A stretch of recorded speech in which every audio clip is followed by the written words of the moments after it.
Mandate. What's up, fam? Welcome to Mandate, where we talk about anything and everything pertaining to men. Today we have a special guest. I got my man, Mad Messenger here, aka Pete. He's gonna introduce our honorable guest. Yeah, man, we're in for a special night tonight. We've got an awesome guy who's done so much and world renowned. And so a lot of people who don't know who he is, man, you must be living under a rock if you don't know who he is. But he is of Ngāti Kahununu, Nai Tuhoi, Ngāti Tuwharetoa, Ngā Pui descent, as a founding member and president of the World Championship winning crew TMD, which stands for the most dedicated, who are a collective of creatives from around the world who continue to push artistic boundaries and who have been global leaders in the urban contemporary art field over the past 20 years. His accolades pertaining to the street art include Rightful Gold World Graffiti Art Championship crew titles in Germany, 2004 and 2006. Yeah, also the World Individual Graffiti Art title winner in Tahiti, 2016, Onu'u Festival. Also the Iron Lac team member of the Guinness Book of Records title for the world's longest graffiti scroll in Dubai in 2016. He is also the winner of the Phasm Creative Battle mural competition in Modesto, California in 2018. Welcome to the show, Charles Williams. Hey, bro, awesome, bro. Thank you for coming on the show, Charles. Hey, Charles, very quickly, brother, because I know we're still in lockdown. I know we've gone down to level 3. So just a quick question, fire question is, how has your lockdown been this time around? And I'm talking more so mentally. Has there been a bit of a change this time around for you, or is it pretty much the same? So how have you been mentally, bro? How I've been mentally has been quite good, actually, to be honest. So the way my mind works is I usually try and set goals anyway in a lot of areas of my life. And one of the goals that I set was obviously doing physical activity, running, walking, and then also painting. So I've done plenty of painting, and I'm still doing plenty of painting while I'm home. So yeah, just staying active, really. Yeah. So no, it's been mean. Just chilling out the whānau. And yeah, it's been cool. So just my first time meeting you, Charles. It's cool to all the Charleses I meet are all amazing, and so it's cool to meet another Charles that's amazing. Are you able to just sort of just because some people like me seen you around, but don't actually know some of the stuff that you do, but you're a world-renowned artist. Yes, is there? Just tell us a little bit about yourself for our viewers. Yeah, so I guess today I would say I'm a full-time artist that paints large-scale murals containing birds and Māori designs with a Māori narrative or a narrative from a client. It's kind of like our main job or main role. But we also, me and my wife, that is, we paint graffiti art, and we've been painting graffiti art for 25 years. So yeah, that's I guess why we're probably seen a lot in the community, because a lot of our mahi is public art. It's always in the public, it's always seen by the public, and yeah, it's quite a cool job to have. That's cool. I also see that you got like a youth development program connected to your art. Is that right? We do. We actually try to develop youth and adults. Oh, cool. Yeah, so we try to kind of not just cater for youth or not just cater for certain brackets of people, but we love teaching everyone the skills that we know, because everyone from youth to young adults can learn it and enjoy it. So for example, we ran a workshop in Samoa, in Upulu, and we taught adults only adults. We didn't teach any youth. We did teach young adults, and a lot of those teachers went on to painting and having careers in painting murals around Samoa. So, wow, yeah, and they've done more murals in 1 year to Wow. share messages around conservation than they've previously done in Samoa. So it's been huge. That's Wow. cool. What inspired that type of work? In regards to workshops, or in regards to painting birds, or In regards to workshops and using that as a platform to really get young adults, youth, and adults connected. Yeah, the only reason why we love doing it is all these workshops and stuff is because you can't actually learn our art form in school. Wow. So you can't learn this art form in school or art school.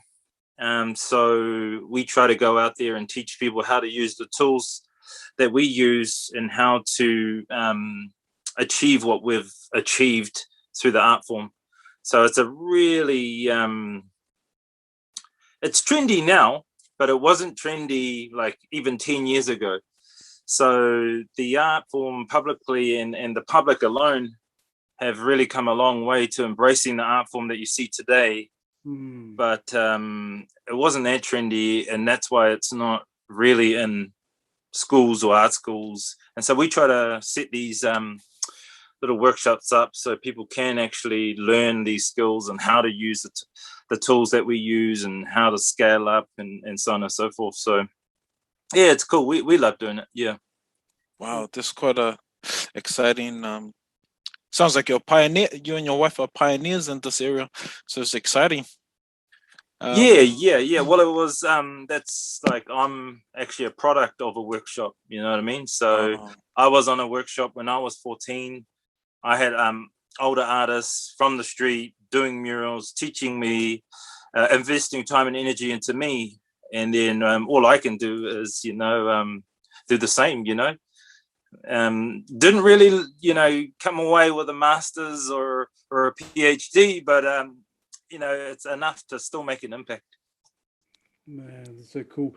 Hey, Charles, I'm just thinking, one of the questions I wanted to ask you is that you did your art in the community and all that kind of stuff, but throughout doing your art and the graffiti art and working with young people, what are some of the, especially more so with our men, what are some of the things you kind of gauge with a lot of our men who, when you were doing that kind of workshop with our young rangatahi, also men? It's not too bad in those environments. Those environments, everyone's engaged. I think we have the privilege of having one of the trendier, workshops where everyone is there and wants to be productive and involved. You know what I mean? It's not like, oh, I'm not going to say anything. Oh, I'm not going to get involved. Everyone's kind of like over the top. Even you're at risk, kind of younger guys to your teachers. We're teaching teachers. Everyone's involved. So I think participation is high, communication's high. The men are amazing. So, and it is largely males who love this art form. So more than say females. So we do get a large population of male, and it's cool. It's good to be, I guess, there to be kind of a role model or an inspiration, mainly. You haven't had any time like let's say for one of the high risk kids or young men. Has there been a time where a lot of them were kind of like, kind of shared with you, or you kind of knew there were some struggles that they may be going through? Was there a time where they were kind of like, you would be like kind of like an ear or a shoulder to cry on? Was it ever a time like that? Yeah, it's pretty common. It is common, it's mad common actually. We did inside a youth prison facility, and we're doing long-term projects in there as well, not just short-term. We're doing all the wards, we're doing workshops, murals, and then one of the kids was so impacted he wanted to come home with us. Oh. I was just like, oh, no.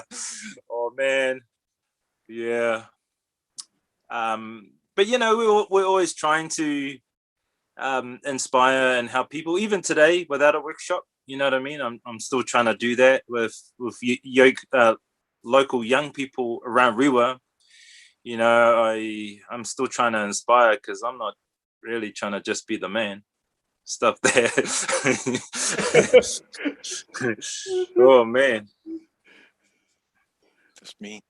So just with your own story, brother.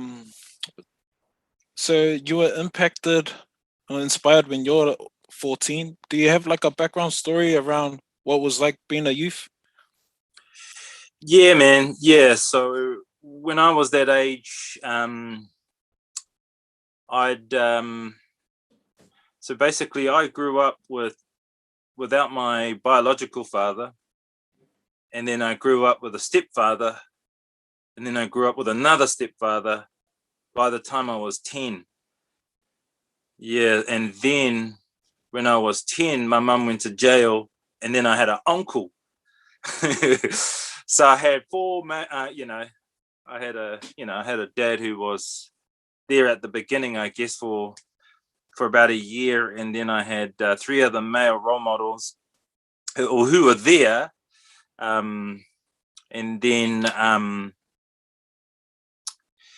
and then I was in Wellington, and then I just got impacted by this youth culture when I was young, and then basically went on this program, this at-risk youth program, just because I was kind of wayward, as you would be after that type of journey.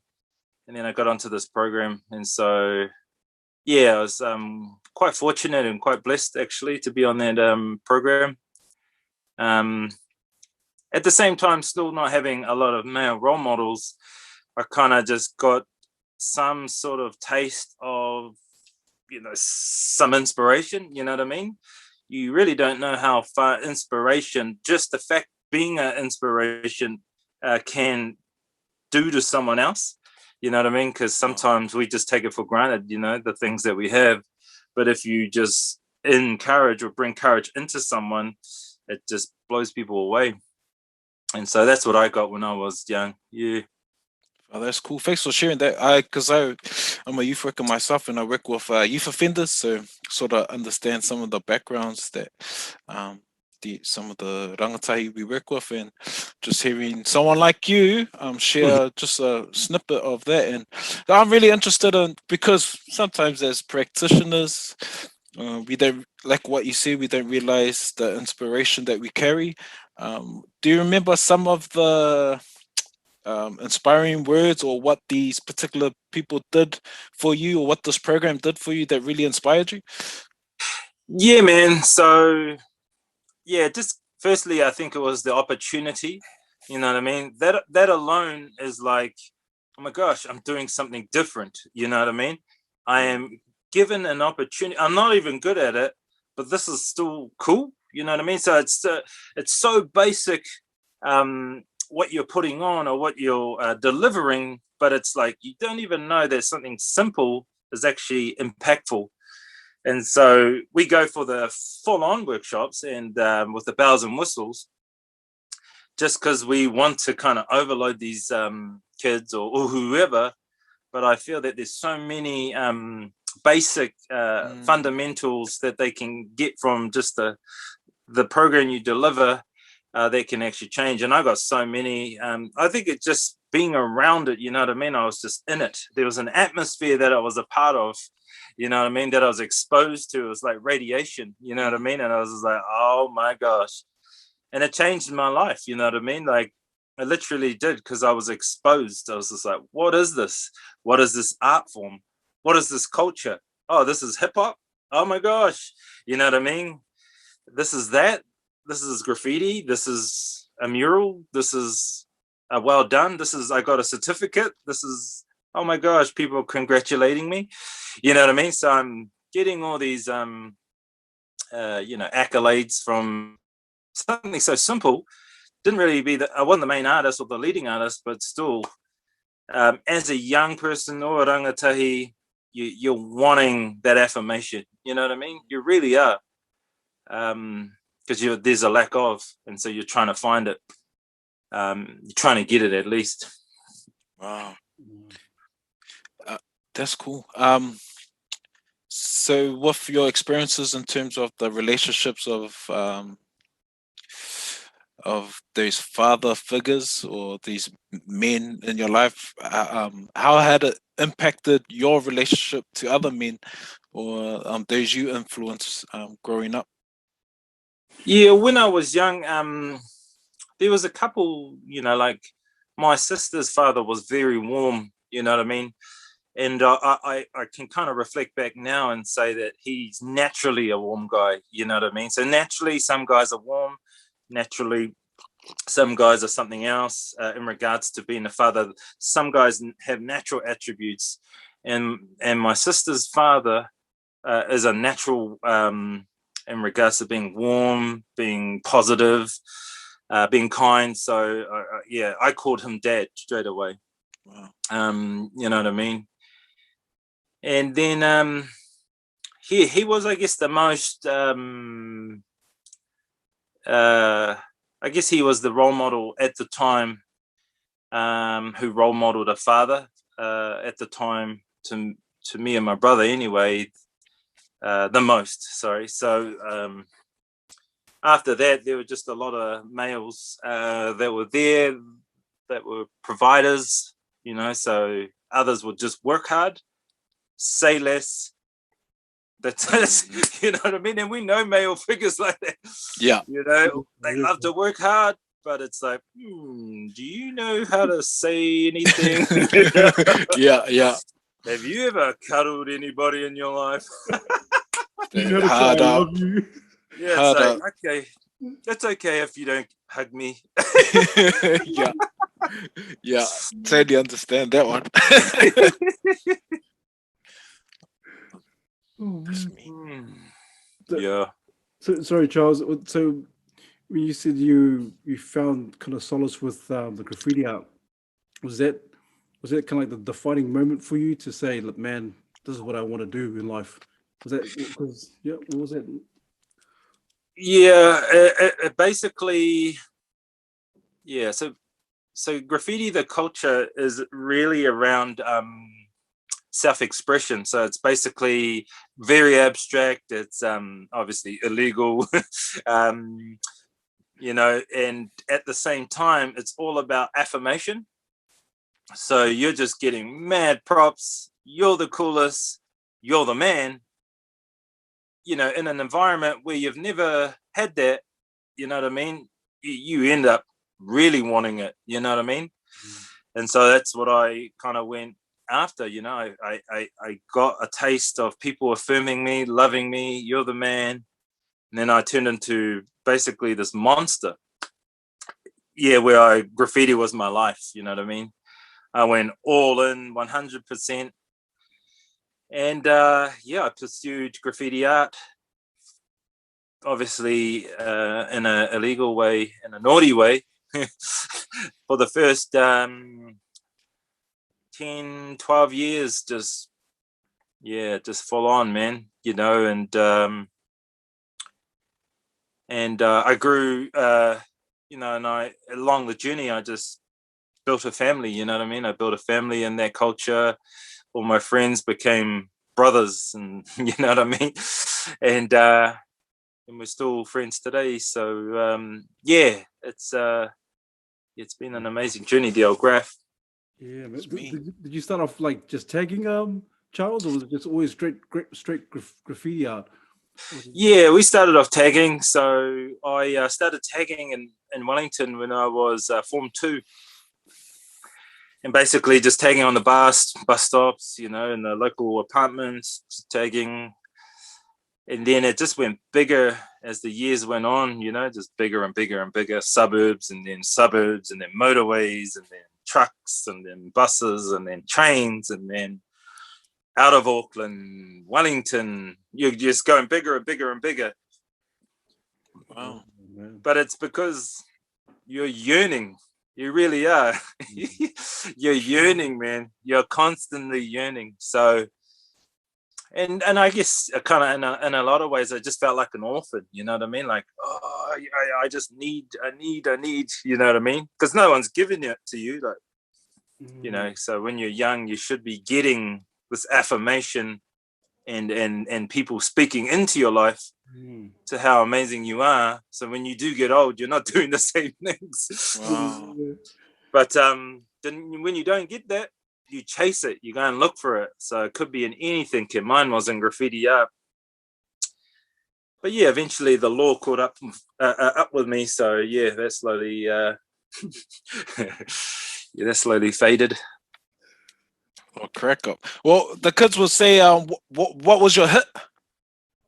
Oh yeah. So when I was young, I had heaps of hits. I had some funny ones, man. Yeah. So when you're young, you have the weirdest ones. So at the time, I don't even know why but I used the word, the nickname metric. So I had metric. You know, when you're Form 2, I didn't even know if I was good at maths or just just found a word in a book and ooh, that's a word. I didn't even know what it means. I don't even know. I don't even know. And then I just moved on to all these other names. I even used to tag Fatso. Yeah, and then eventually 97, I kind of came up with Phat1, and yeah, it's stuck ever since. So yeah. And Phat1 was the one that made you famous, or the one that got you there's like up? different famouses. yeah. There's different. Yeah. There's definitely, but I had other names that were kind of more like undercover, kind of like at the time when I was young, that kind of got me famous. Yeah, but yeah, today most kids who do graffiti to adults would know me as just Phat1. Yeah, that's cool. You know what's so cool about it, Charles, because it seems like graffiti is kind of like your saving. I don't know. Was it kind of like your saving grace, even though you were getting in trouble by the law because it was illegal at the time, and now that you're doing the work that you do, like Charles was saying that you're world renowned, bro, and just the work that you do, because we see the work you do, and you're not just an artist. Because I want to just touch base on this. You're not just an artist. You're also an ultra marathon, long distance runner, and you're also ornithologist. So you're ornithologist, meaning that you study birds and all that kind of stuff. And so, how did that come about? Like with the art, graffiti, yeah. And how does one become what's it called? Ornithologist. Ornithologist. Nah, aka bird nerd. Bird nerd. I want to hear the story. This sounds cool. Tell us the story, Charles. How did you get it? Like, wait, let me guess. Bob Marley, Three Little Birds, and then no. Yeah, so it's different to like KFC bird. No, we're experts. We studied that bird. No, it's not that bird. Yeah, so basically from my last answer to that question, that was a leap. So yeah, that leaped about 10 years. So basically 10 years ago, not 10 years ago, yeah, I guess 10 years ago. 10 years ago, we did our first mural around birds. And this was a commercial job for Kiwi Rail. We did all these boxes around the rail corridor. And we did about 3 or 4. It was cool. It was a good paying job, and it paid for it actually paid for a trip to Miami, to a big art event anyway. And and it was the first time we painted birds, and it actually came out quite cool. We used Maori designs, we used native birds, and those two elements that we were using we'd never used really before, because we came from graffiti. Graffiti is just writing your name, from doing tagging to big colorful wild styles of characters, and then eventually you jump over to commercial work, murals and birds. And we only did it because it was a paying job. It wasn't like a pursuit of a career. And then a couple of years after, my wife was like, man, I really feel you should go after these this bird thing, you know what I mean? And she was really, really kind of like, this is divine, you know what I mean? Like, this is like God is speaking to me. You need to listen. And I'm just like, okay, okay. And at the time, I had no love for birds. I didn't even care about birds. You know what I mean? I don't even know much about birds. And so I basically said, okay, you know, I'll be a smart husband and listen. And I just started studying birds. Sort of weird. It is weird, actually, when I reflect. But I just started studying birds, falling in love with birds themselves. And I became a full-on nerd, you know, full-on geek. You know, I just started, you know, just going for hikes in the bush, walking along the beach, going through gardens. You know, you can get birds in all different birds in different places. And I was just studying their sounds, studying their movements, watching them, reading books, going online, watching documentaries. And that went on for years and years and years. And then at the same time, we were painting birds. And we got popular straight away in regards to being bird painters. Because at the time, no one was doing it except a couple other guys. But for some reason, we got popular. Like our first job that we did, like, yeah, we're doing birds, this is that. A guy paid $10,000, you know, like 8 years ago. That's a lot of money, you know, to paint this whole block of shops. It was like 1, 2, 3 walls, 4 walls. So we're like, oh, yeah, boom, boom, boom. Wow, this is amazing. Whoa, this is cool. Birds, you know, birds over here, birds over there. And then all of a sudden, Facebook went crazy and people wanted more birds. And started painting more birds. Years went on, and then one day it just really hit me. Because you got to remember, coming from this kind of like crazy background, not knowing too much about, you know, having all these different kind of role models, having all these different influences. During that journey, you can obviously tell I didn't know who I was as a Māori as well. You know what I mean? Because I'm kind of on this pathway of trying to find out who I was. So, and so one day I just kind of had this epiphany, you know, and I was just like, man, I know all the stuff about these kind of birds now. You know, I thought I was the man, but really, I know all these things about these birds, but I don't know, you know, which are created. These amazing creatures that have been created by God. I know, you know, these amazing creatures.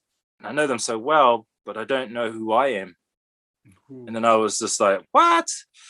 So I just started going, oh my gosh, who am I as a created being? Who am I? You know what I mean? So I started doing more research, and then that really is where the journey of learning who I was as a Māori, you know, learning my whakapapa, learning the culture, learning the stories. And then that's when I really fell in love with telling Māori stories, mainly. First and foremost, it was Māori stories, because I just got to a point where I realized there wasn't many Māori stories in the public. And I was like, where's the Māori stories? Man, I want to learn about this culture, but I don't even know where it is. And obviously because of the way things are panned out and colonization and stuff, we just live in a Western society. But I was just like, nah, man, this needs to change. I'm going to start bringing Māori narratives in this urban contemporary art form to society.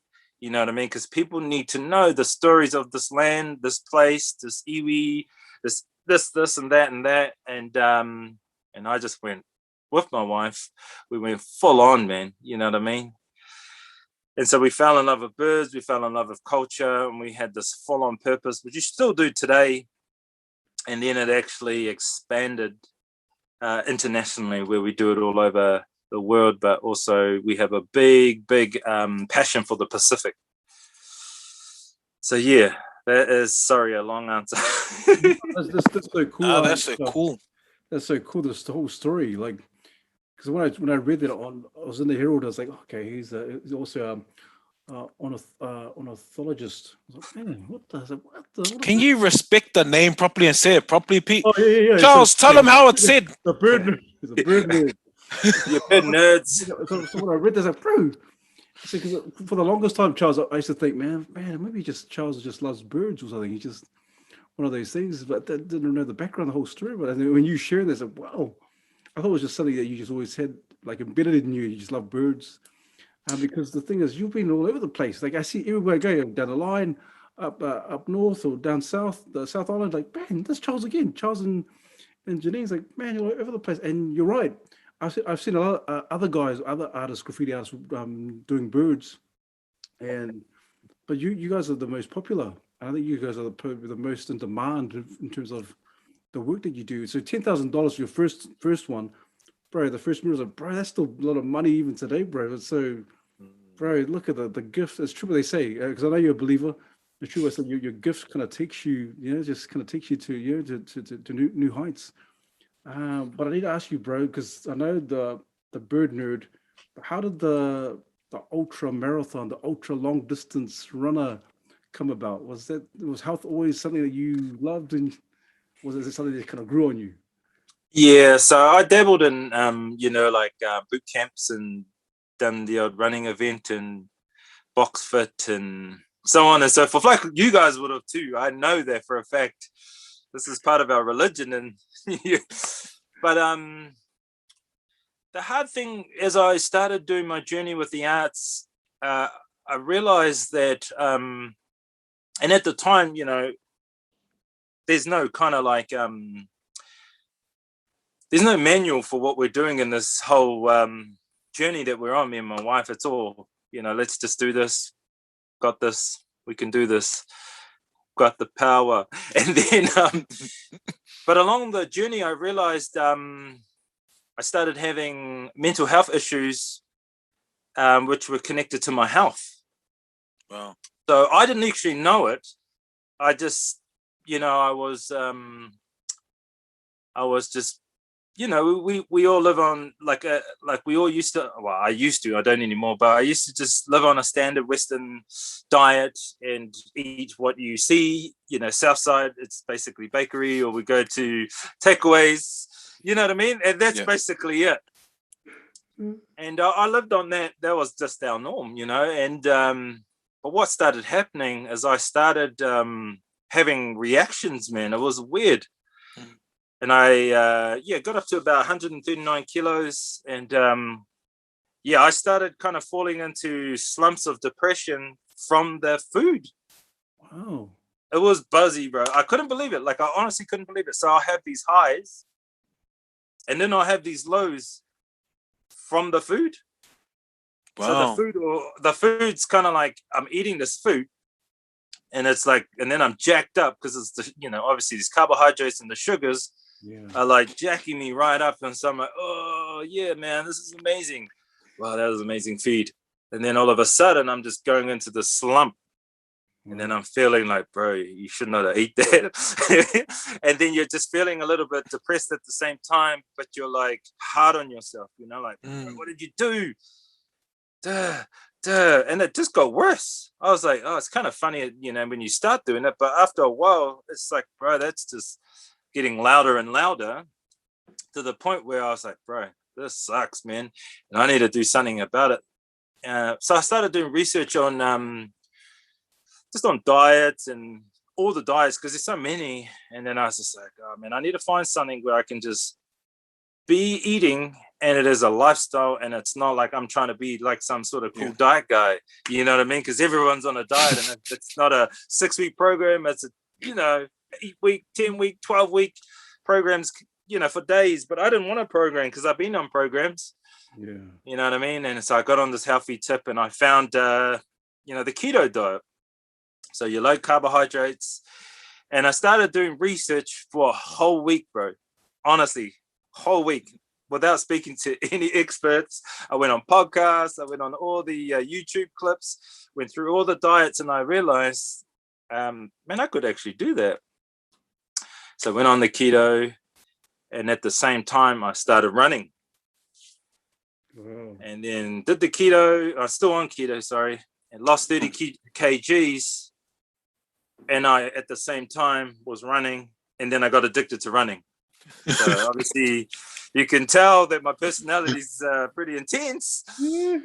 Yeah, and so I started getting into running, and started running ultra marathon. Well, started running half marathons, and then longer distances than a marathon, 50 kilometers. And then this year I did a 102-kilometer run. And but that's in the bush too. It's not on the road. It's harder in the bush because you got elevation. So it was amazing, and I still do it today.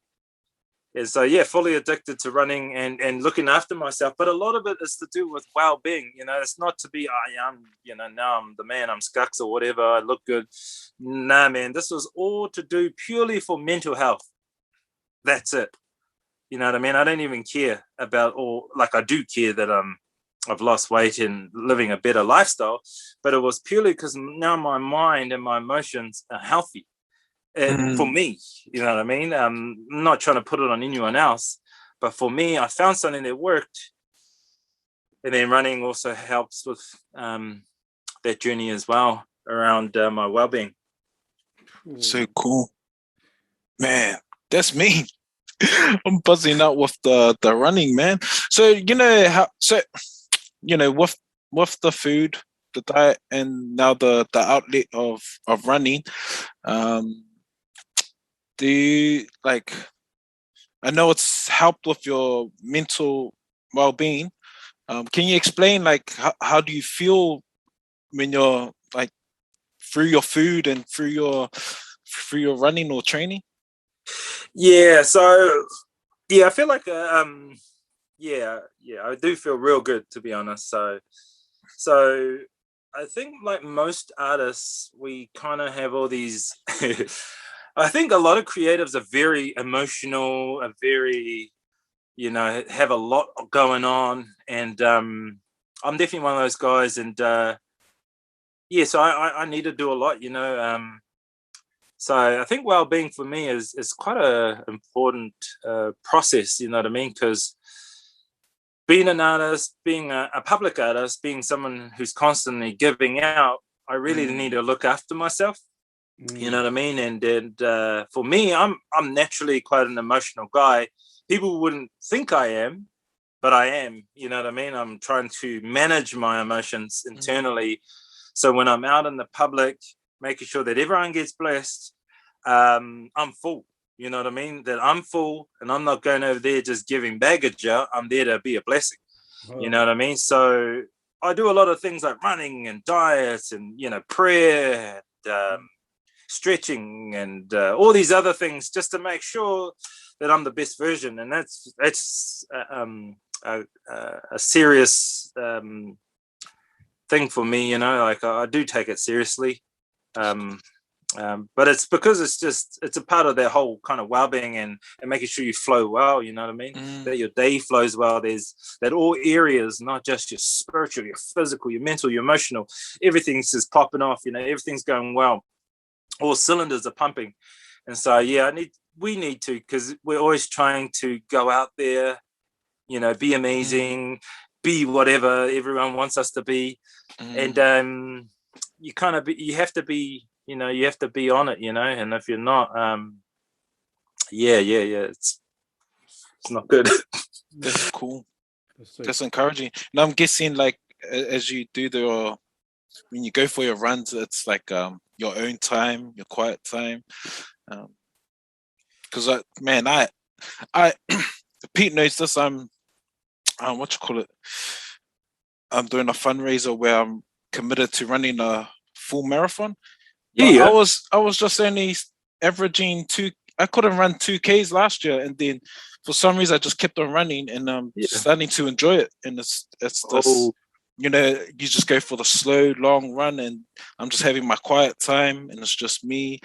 And I love when I run through Totara Park, was just nature, and then it just feels good, eh?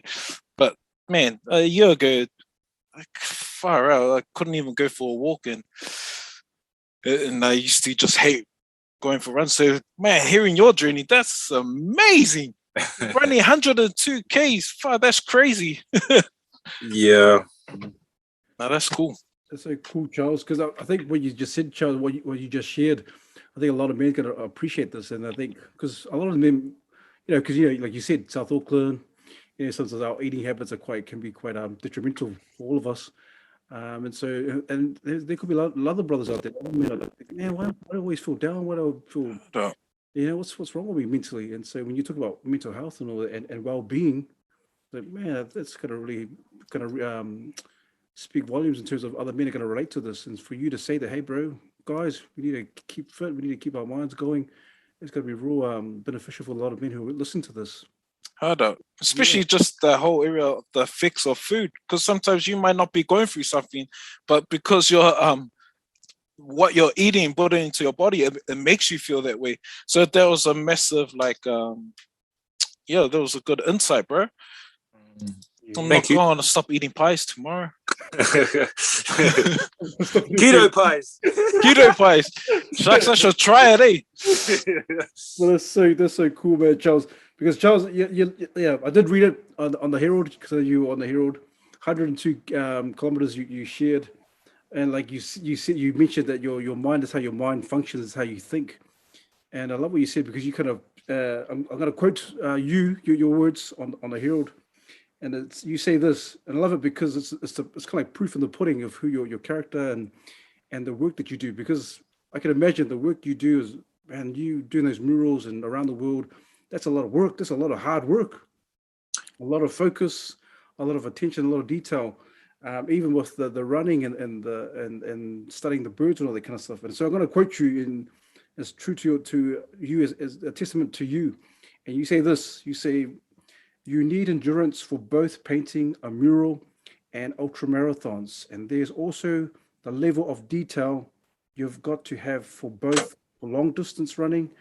You can't just put on some ordinary shoes, socks, t-shirts, and shorts and then run 50 kilometers. And then you'll say this, there is a whole list of things you have to make sure you've done and have to have with you. If you don't have that level of detail sorted, you won't actually make it. Mm. Wow. And I remember I read this, like, bro, it's so true. The detail, the work ethic around those murals, you do, and you see them, they're like, man, it's amazing just the level of detail, and then you saying it with, it's the same thing. You bring it to your art, you bring it with you're studying your birds, you bring it with your marathons. How did you get to that place? What were some of the things that, was it always in you, Charles? Or was it something that you had to like train yourself, to refine yourself, Mm. to really focus, because you are, for TMD for me is, you are one of the best crews in the world. And Mm. bro, how did you, what are some of the things you had to refine to get to that level? Yeah. So basically, I think some of those attitudes did come from graffiti. So graffiti is very competitive. You want to be better than the other guy, and so competition ended up giving us that competitive edge. But then when I just moved into kind of like the murals, and I just really saw as I kind of grew up, and I had to just learn fast because I'm not learning. I don't have any father figure who's teaching me. I don't have a mother who's teaching me, but they love me, but they have different circumstances. Yeah, and they love me a lot. But I'm just learning along this journey. You know what I mean? I'm like, oh man, I'm trying to figure this out. And I just really wanted to grow. You know what I mean? Personally, sounds real cheesy, but that only came when I started doing birds. And I wanted to be like, because obviously in the graffiti I wanted to be the best, and I achieved that in different competitions and winning and stuff. But when I started doing the birds are a lot finer details, and so my ADHD went to another level, man, and I just really zoomed in. I really wanted to do the best birds. So the quality can speak for itself. It's not about just us, you know, we're not trying to put our name there. It's about this art form, this artwork. And so when I started zeroing in on trying to do the best, always improve, always do the best, always improve, always do the best, that started turning around in my mind, which then started happening in my own life and everything that we did. And yeah, and so we are pretty hard on it. Oh, I'm pretty hard on myself, sorry, in regards to making sure there's a high standard. You've got high goals. You're high, you know, you want to achieve well. You want to do the best, not be the best, do the best, because you know what I mean. There's a difference in that one. And yeah, and so yeah, I don't know, just I still have it today. It's super weird. I'm like turning 42 and I'm like still trying to be a really good artist. It's so out of it. That's so cool. I That's think me. that just shows, Charles, because I know you said just do the best, but I think for a long time, and I'm not just kind of blowing smoke, Charles, you have been the best. You are the best. And so for you, for the best to say, yeah, I'm the best, but I still have to do the best. It's like, because sometimes when you reach that pinnacle, you're like, oh yeah, I'm the best. I don't have to really try that hard anymore. I just kind of relax, Mhm. just rest on my laurels. But for you to say that, it just proves like, man, when you make it, you just keep carrying on. You just carry on. You don't. I think a lot of our men need to listen to that, and men who are striving or trying to do good things or trying to be the best. That even when you make it, and I'm speaking for myself to myself as well, Charles. That even when you make it, you don't stop. You just keep refining. You keep getting better. Yeah. That's primo, bro. That's gold. Yeah. Well, the thing is too in that is if I just start relaxing, there's about 7 other artists waiting to take my place. Yeah. You Yeah. know what I mean? So there's other artists who are already coming up who like birds, you know, and who do a similar style. And so they can take your bread if you're not actually, you know, working hard and Wow. still sharpening your sword at any given time. So, you know, those types of guys inspire me, you know. It's like, yeah, let's Wow. That's go. cool. We're still, you know, we're still at it, you know. Um, yeah, so every time I get other guys who are really good, you give them mad love, Yeah. and then you have to sharpen your own sword to make sure your next mural is next level. You know what I mean? Uh, Is there pressure, a certain type of pressure that is created because of this intention to like strive to be the best? Yeah, for sure. You know, it's yeah, for sure, and that's why I kind of have to do things like running, Yeah. Yeah. diets, Yeah. prayer, stretch, meditation, all those types of things. Um, because I need the full package to make Mm, sure I'm not going too crazy. You know what I mean? So I can really get to a state where it's okay. You know, you do your best and you're okay instead of that's just cool. striving. And that's not a good spot. You know what I mean? That's cool. But yeah, mm, yeah. Awesome. So it's I don't know. I don't know if it's just in me. It's a natural thing. I don't know, but it's still burning. You know, that fire's still burning. It's That's awesome. unbelievable. Yeah, and I've been doing the art form like from graffiti art to for almost 30 years now. So it's like such a long time. But nah, yeah. That's cool. Um, on the show, we talk a lot about key relationships and like, do you have um, a support group around you, or like key people that really keep you in check, or that really help elevate you, or that or a space where you get to go to when things do get tough? Yeah, so I have different people for different areas. Yeah, so I think men have a lot, you know what I mean, have a lot going on. And I have a lot going on, Mm, but I can't give everything to one person. So I have 4 people.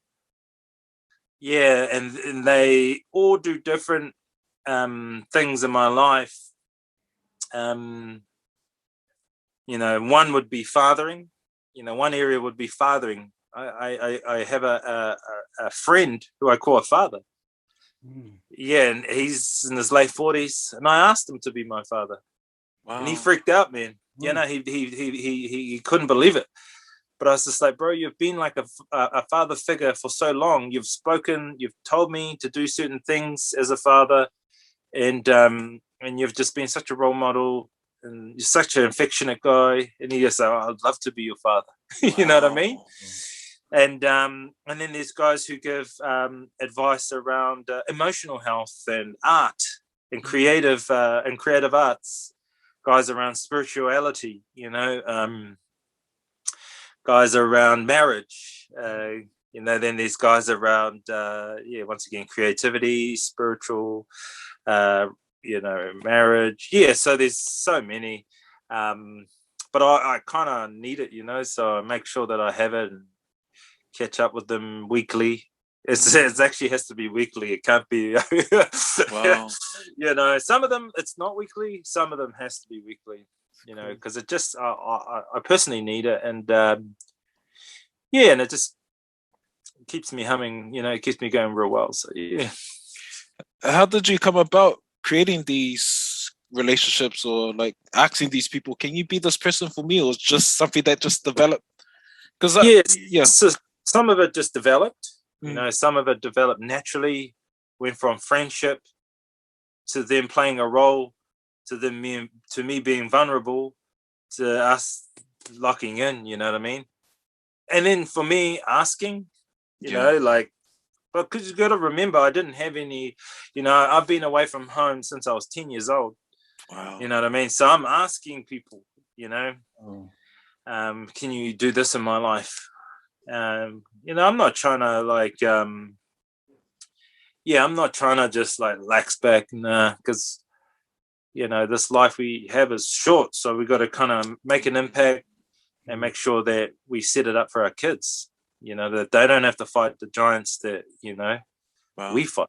We got to fight those giants, smash them, so they can kind of have something set up for them. And so a lot of it's organic, and then a lot of it's intentional. So, yeah. Oh, thanks, man. That's, I find that these interviews that we always have, I'm getting inspired and I'm getting all these new tips. So, thank you, brother. If I'm getting impacted, then I know that someone out there will find these keys. Because men, it's hard to be vulnerable. It's hard to create organic relationships that really help mold us, refine us, and it's usually just those type of relationships that, yo, can you help me? Got a box? Let's drink our sorrows away. You know what I mean? So it's this is cool. These are different tips. These are different modes that we can really help us grow as men. So thank you, brother. Thank you for that. Yeah, Charles. Oh, good. Awesome, Charles. Hey, Charles, just wondering, was it ever, because I know the success you have, and you can long live the success you have, you and Janine and the kids. But was there ever a time, Charles, where you felt like the struggle? Obviously, the struggle was real, and you felt like, man, I don't want to do this anymore. I don't want to do art anymore. Was there any time where you're just like, man, you went through like a real dark period? Yeah, like heaps, man. Yeah, like a lot. So, because it's quite a risky journey, you know what I mean?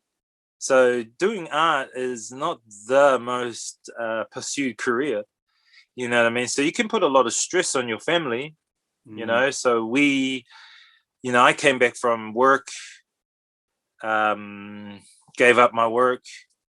We pursued art. That was another part of the journey. And then it's just like, whoa. And so you're really trying to go after this. But at the same time, I'm doing this full time with my wife. So me and my wife are we're together 24/7 now. Yeah. You know what I mean? Where most relationships are not together 24/7. Mm-hmm.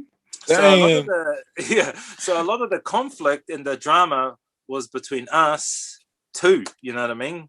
It was between these, because my wife's not like, you know, you can't just like pull the wool over her eyes. She's like a Maori wahine toa, fight the power. She's strong, you know what I mean? She's not like one of those, you know, petite little whatever goes. Nah, man. She has a voice. She has an idea. She's creative. She's amazing as well. You know what I mean? And I have to let her be amazing too, as well as she has to let me. So you got these two superpowers trying to work together. Is not actually that easy. But we 24/7. Oh, bro, and this is 8 years constant. This is not like, I'm telling you the absolute truth. Morning to night to morning to night to morning to night to morning to night to morning to night. There's no time off. We travel together. We do everything together. So a lot of the drama, a lot of the low points were just us clashing. You know what I mean? And you know, as husbands, and you know, those times are tough, man, for us. You know, having those arguments. Let's just be real. It's a real thing. And you're trying to problem solve at the same time. There's all this emotion arising to the surface, and you're just trying to figure it out. And so we hit points where it was tough. Get friends in, get others in, speak into our lives. Come on, man, we need some help. And then you're good. And then speak into our lives, and then you're good. And then speak into you. And then we just have constant relationships now with people where things are more good, you know, than they are bad now, because it's been 8 years. You know what I mean? We know how everyone flows and how everyone goes. So but those were the tougher points, because yeah, working with another person is hard, man. Honestly, you have to give up your ego. You have to give it up, man. You have to you have to share, you know, you have to consider. And so that was a big learning curve. Oh, that's crazy, man. Big ups to you, especially if you're having a fight at work and then you have to go home and it's like, nah, you guys sleep in the sitting room. So I'm guessing lockdown is easy for you, Zay. Oh yeah. This is easy. Like, I'm like thriving. Yeah. Before Pete asks you another massive question, I just want to know, because we're on level 3, how did you get a nice fade? I do it myself. What? No. Honestly. But if you look closely, Charles. Did you yourself? Get honest to G. No surprise, you're artist. Even the back, but I don't even know. I haven't seen the back. But that's a pretty straightforward cut. Well, I did my own as well, but that's all over, yeah. Now this is a number 2 0 fade. Wow. This guy broke his bubble into a barber. I've saved like $100. That's me. That's so cool, Charles. Hey, Charles, just what do you think in terms of men in Aotearoa, or men in New Zealand in general? What do you think? Because we've asked several other guests the same question. What do you think is the state of our men, even whether it be young men or men in general? What do you think is the state of our men in this day and age? What do you think it's? I don't know. Do you think our men are, I don't know, purpose driven, or do you see otherwise? Or... I think there's multiple things happening. You know, I think there's multiple areas that you can pinpoint. Yeah, I think there's just the norm, you know, happening at the moment. You know, there's the normality. You know what I mean? And we know that there are men who don't share. We know that men are pretty prideful, but it's the design of how we're being designed. You know what I mean? So we've got to also remember we're designed a certain way. You know, you know, we're strong, we're alpha males, we're providers, you know, we have to be the man, and so on and so forth. So that is kind of your norm, and so that is kind of what you're working with. You know what I mean? So it's sort of like, how can we kind of not like just pinpoint areas, because we already can see those areas. There's a lot of fatherlessness, there's a lot of this, there's a lot of that. It's kind of like, well, what can we do with the men that we kind of have around us? What can we do? What can we do with because we all know men, you know what I mean? We all know men, and we all know men we can impact. And so I do different things with different ones, you know what I mean? Like with one, with men over here, it's running, and I try to impact them with running. Men over here, it's art. Men over here, it's graffiti. Men over here, it's something in regards to some other common hobby. You know what I mean? So it's kind of like I try to use what I have, basic as, man, and then I try and just be an inspiration with what I have that can kind of like relate to them. And we all know men that we can relate to because of what is their common denominator, you know what I mean? And it's a matter of building those relationships, because it's all got to do with, when it comes to men, it's all got to do with their trust, you know what I mean? Yeah. And that kind of area of trust. So if you've been brought up with mistrust straight away, no dad, it's going to be hard to get in there. Wall. Yeah. Those walls. The way you think is already changed. Everyone's gonna, do the dodgy on you, and so on and so forth. So, you're basically trying to build all these friendships and just show them, bro, honestly, I didn't even have to say anything. I'll do more for you than I will say, and then you will know that I'm worth trusting in. And so these guys end up giving you their heart and time and energy. You know what I mean? So cool. That's so cool, Charles. It's so true. That's some wisdom right there, man. So what would be your hope for men? It's really hard, for all men. I think for me as a male, and I'll just speak as a male, my hope is I'm a role model. You know what I mean? So I'm someone to look up to. Not only artistically, he's an amazing guy. Not only physically, he runs ultra marathons, but he's a man of his word. He does this, he does that. So I kind of want to be a role model. So when my kids get older, they can see that, he wasn't perfect. Obviously, I'm not going to be perfect. I'm not trying to be perfect. There's no way I'm not. No, man, I'm not trying to be perfect. I'm just trying to be better and the best role model for my kids. So that's the first step, because I'm the first point of call. That's their male role model, is their father. And so I'm trying to be the best father for them. And then I'm trying to be the best brother, the best cousin, the best person around, the best husband. And personally, all I can do is just be that, be fruitful, you know what I mean? Be an example, you know what I mean? Don't be and be something that's amazing, you know what I mean? Because there's a lot of don't be's, you know what I mean? There's a lot of them. And they're easy to not do, but for some people, they find it so hard. So it's just like, I'm just constantly trying to be in pursuit of all these great things, because I want to do it, and I want to do it because I didn't have it. So eventually I know it's naturally just going to inspire people, you know what I mean? And eventually you will be an example without using words, you know what I mean? And that's what people need. Then you use your words, you know what I mean? So you're an example in all these areas without any words, zip. And then you use words, and then, ultimately, you become impactful.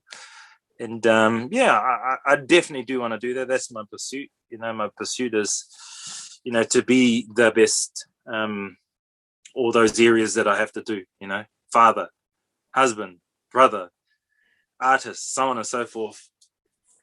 And so far it's going good. That's awesome. Shucks. 42. You're an awesome role model in terms of everything, but I feel, because I'm 36 now, and I feel really encouraged now that I can end up running these little things. For sure, brother. If you could give one sentence of inspiration to impact our viewers, what would it be? I had, yeah, self-awareness. Self-awareness. Yeah. So go after that. Learn about yourself. Self-awareness. That's powerful. Can you just unpack that a little bit? So So what basically, does that mean to you? So self-awareness is understanding, your strengths and your weaknesses, and then eventually working on those weaknesses. A lot of people say just work on your strengths because they're already strong, but I don't. I personally work on every area, but I also like to work on those weaknesses too. And so, being aware of yourself is being aware of yourself in environments and being aware of who you are as a dad. Are you active? Are you involved? Who you are as a husband? Are you just nagging? Are you, helpful? You know what I mean? So you're learning. You're like a Jedi. You're like, okay, am I contributing? Okay, am I just on the phone all the time? And, so you're just kind of like aware. Did I say the wrong thing? Did I butt in? And so you're constantly learning because you're aware of your space and your, in environments. And that there has helped me grow a lot, just being aware, of myself and not being overbearing or not talking too much or not doing this or doing that. The more I did, eventually, I grew, I grew that 1%. I grew that 1 more percent. I grew that 1 more percent.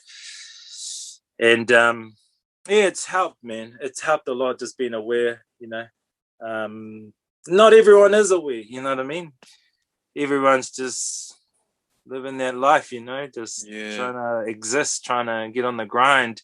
You know what I mean? Yeah. But for some reason, I'm into these other weird areas, that I don't think not everyone is.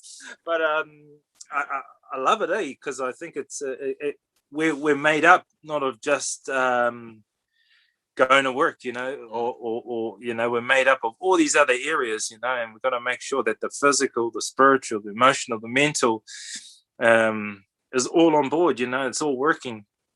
And I think if we can grow in a majority of those areas, man, we can be amazing contributors, to society, to your family, to your tribe, Wow, I love that. That's so cool. So cool, Charles. You're right. You're absolutely right, Charles. And you're right. I think I love what you said in terms of, I think a lot of people kind of focus on their strengths, and they just kind of rely on their strengths, and then just stay in that lane with their strengths, and kind of neglect or negate the weaknesses. They don't want to kind of go in that lane and try to and strengthen the weaknesses. And you're right. I think for so long, a lot of men just say, "Oh no, I'm not good at that, so I'm not going to try. I'm not good at that. I'm not going to do because I'm fucking mad. I don't want to do that because I'm not good at it." But Yeah, well, look at Charles. yeah, He yeah, already has come so far in his running. right, yeah. Yeah. Yeah, So that's an example, man, right there. thanks, fella. You don't have any tips from Charles? Do you have any tips for? Yeah, got any tips? Because you talked about having the right gear, and I noticed when I did a half a marathon, I got chafing, and then someone Well, told me, "Bro, you should have wore tights." I was going, "You should have told me before." oh, there's so much, man. Yeah. So what kind of do you want to know? So there's so much. Honestly, it's so technical. Yeah, and I kind of make sure that I have this full-on process and this full-on Okay, cool. gears because it just helps if you're running and you don't want the chafing. You don't want to, Yeah, be dehydrated. You don't want to. Yeah. bro. Because I ran during lockdown and I did my own like 27K, Ooh. and then because there was no public toilets open, Oh and there yeah. was no, I couldn't go to break anyone's bubble, so I was like running around South Auckland. And Oh, then once it got dark, I went and through this, found some trees, and yeah, just went and unloaded, and then started running again. But yeah, that's for a different show. I'm sorry, guys. Just Nah, went on a yeah. tangent there. So what will help with that? Oh, you needed to go wharepaku, eh? Oh, damn. Well, you definitely need to get that out before you run. Yes. And then run with fluids. Do you run with your fluids? Well, that was my first long run. I just had people have power aids in front of their house The little Oh bit no, less you got hydration. to. Yeah, that's awesome. Yeah.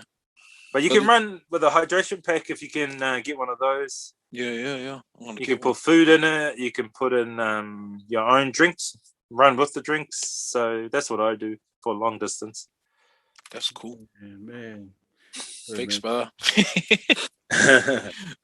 Thanks, Charles. It's just been awesome just catching up with you and just you sharing little just little snippets, but more so snapshots of your life, bro. But we're also conscious of the time as well, Charles. But before we kind of wrap things up, bro, is there anyone you think that could be great on the show to help other men?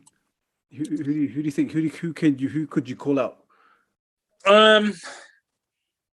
If you could get him, his name is Mr. G.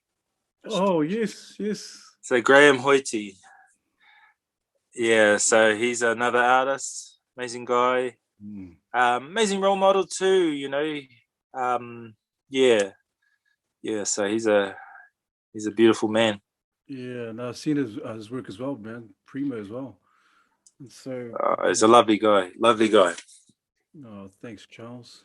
Charles, Salisa, do you want anything you want to kind of say any last words to Charles or anything you want to ask? I'm just honored and privileged to connect and also have the style know with you, and just hearing a lot of your story, bits and pieces, and also just the work that you do. Just want to talk all that and sort of celebrate and elevate you in terms of what you're doing, and just thank you so much. Like you are a role model, and thank you for for the work that you do, and just honored to meet you, brother. So yeah, hopefully we get you in the studio one day, because I know there's more gems that we can sort of conversate over. And yeah, thank you so much, brother. Yeah, All good. yeah, Charles. Yeah, part two. We need another part two with you, Charles. But yeah, just like what Charles was saying, bro. Too much, bro. Just the work you do, bro. And you are a role model, whether you like it or not. Whether you know it or not, you're a true role model, and the work that you do is the testimony of you and your wife. And the thing, more people need to know you. I know a lot of people know you already, Charles, and you already know that. But in terms of the work that you do, it's not just the graffiti art or just the bird nerd or the running, the marathons.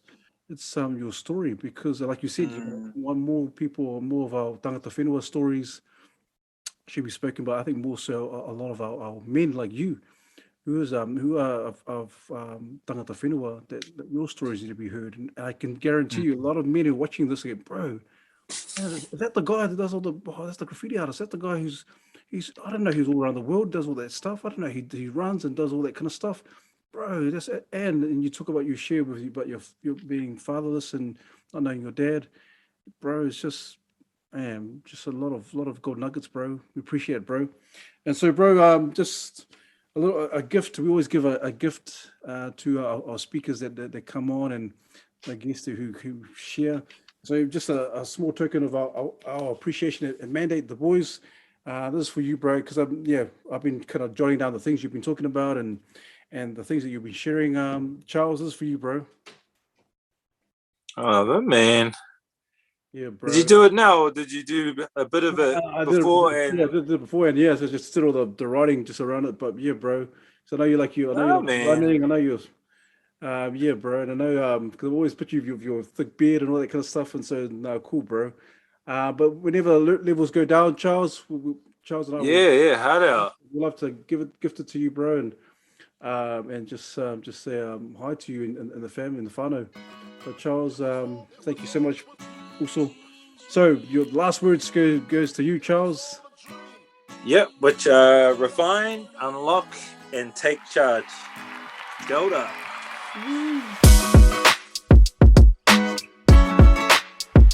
Mandate.